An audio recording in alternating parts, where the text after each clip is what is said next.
Halo, assalamualaikum warahmatullahi wabarakatuh. Balik lagi di channel Mang Adun ya. Apa kabar semuanya? Semoga baik-baik saja. Oke, ini udah berapa hari Mang Adun nggak pernah update waktu-waktu lainnya. Waktunya malam terus. Karena emang sempatnya malam ya, mau gimana lagi ya. Nggak apa-apalah, yang penting update. Dan ini siang Jumat ya. Oke, ada sedikit pelajaran yang cukup berharga dari Dorisin, yaitu tentang jual beli CoinPay ya. Di sini kita bisa baca sama-sama, yaitu mari kita bahas motif dibalik mengapa beberapa pioner menjual Pay mereka dan mengapa pioner lain memilih untuk membelinya dengan harga yang sangat rendah, yaitu $1 atau kurang. $1 sekarang 150.000 ya. Pioner Pay menjual Pay mereka karena berbagai alasan. Mungkin karena ditambang secara gratis, atau mungkin karena kekurangan uang. Tapi menurut saya alasan mereka diberitahu Pay tidak berharga agar Pay bisa dibeli dengan harga super murah. Oleh karena itu, para pioner memerlukan bantuan para pioner tersebut, khususnya di grup Facebook, untuk memahami nilai Pay dan mendapatkan kepercayaan diri. Oke, kita geser dulu di beberapa bahkan, yaitu ya. Beberapa bahkan menjualnya dengan harga 0,4 per Pay. Kisaran berapa itu? 50.000 apa? Namun menjual Pay untuk mendapatkan uang tunai dengan cepat mungkin tidak bijaksana dalam jangka panjang, karena hanya menawarkan solusi keuangan sesaat. Penting untuk diingat bahwa Pay dapat membawa kekayaan dan manfaat baik bagi individu maupun keluarganya. Selain itu, menjual Pay saat mainnet ditutup dapat meningkatkan risiko penipuan. Ya. Nah, terus ada lagi nih di sini di sebaliknya ya. Sebaliknya nih ya. Beberapa pembeli menginvestasikan sejumlah besar mata uang fiat untuk membeli Pay tanpa meneliti secara menyeluruh cara kerja jaringan Pay. Penting untuk dipahami bahwa Pay Network masih dalam tahap mainnet yang berbeda dari mata uang kripto tradisional. Tidak ada jaminan bahwa Pay Network akan berkembang dan berinvestasi di dalamnya tanpa penelitian yang tepat dapat menimbulkan risiko kerugian yang tinggi. Selain itu, perilaku pembelian yang berlebihan dapat menunda pembukaan mainnet dan meningkatkan risiko kegagalan. Oke, jelas ya itu ya. Jadi kalau misalkan kita beli Pay nih, contoh lah, kita nggak usah jauh-jauh, sama temen aja. Pay lu gue belilah. Berapa nih? Ya udah, gue lagi butuh duit, misalkan gitu. Satu Paynya goceng lah, misalkan ya 5.000. Nah, kalau misalkan ada 5.000 Pay, 5 juta kan?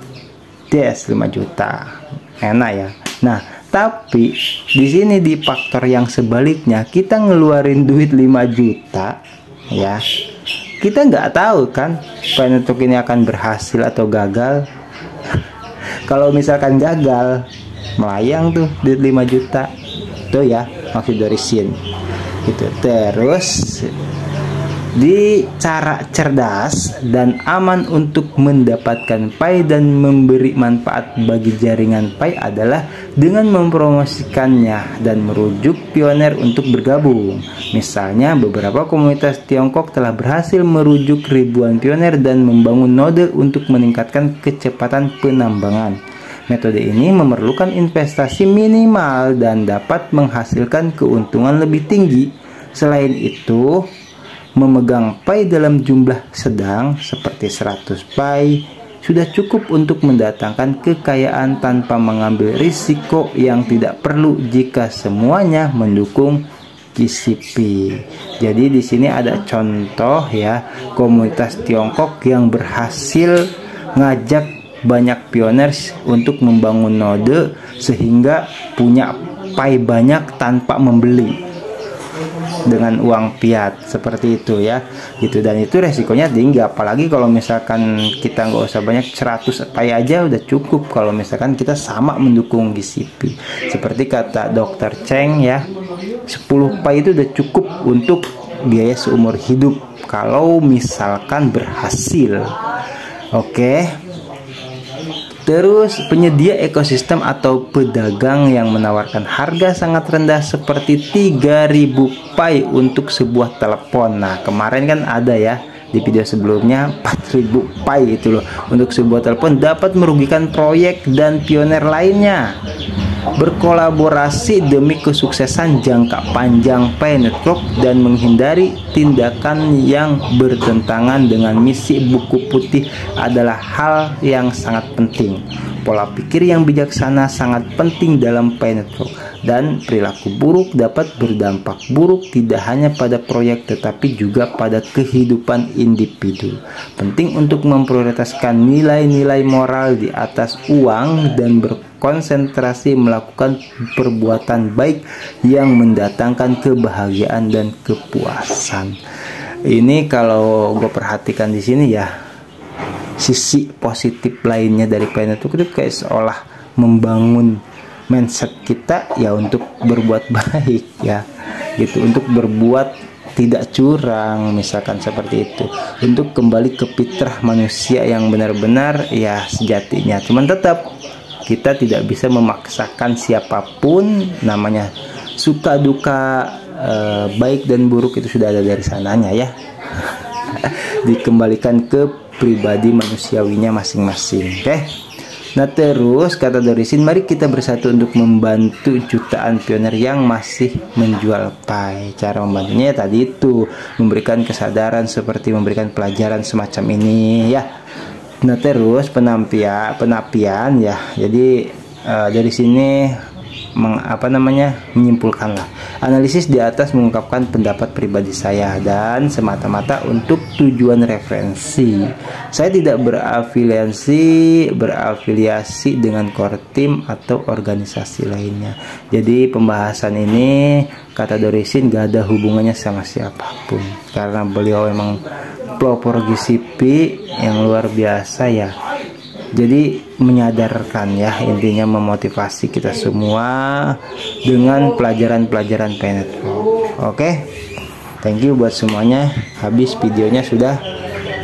Yang baru gabung juga selamat bergabung ya. Yang udah like, comment, subscribe, yang sudah membagikan video Mengadun juga terima kasih.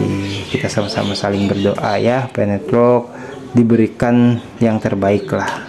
Oke, kita juga sehat, panjang umur, lancar rezeki, diberkahi dalam setiap urusannya buat pioner semua dimanapun berada. Terima kasih. Mang Adun pamit undur diri dulu, nanti kalau ada informasi kita gaskan lagi. Assalamualaikum warahmatullahi wabarakatuh. Bye bye.